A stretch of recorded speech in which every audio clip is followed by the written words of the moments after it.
Okay. Makakain na po lahat. Ano sumagot? Busog na po kayong lahat? Hindi pa lang. Yung mga nanay. Ano ba ang pagkain ng nanay? Sa ate sa ang mayroon dito is yung nakalagay dito sa lamisa, diba?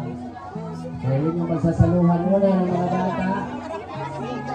Lahat makakain na. Maliban lang sa nanay. Sabi na ko dito yung mga nanay na susuko-suko na sila kasi alis.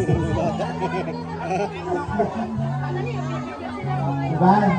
Ang importante, nandito tayo lahat.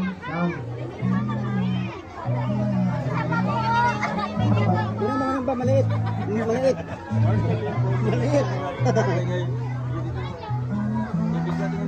Maliit. Tawagan ko po yung may-ari dito. Hawak ko.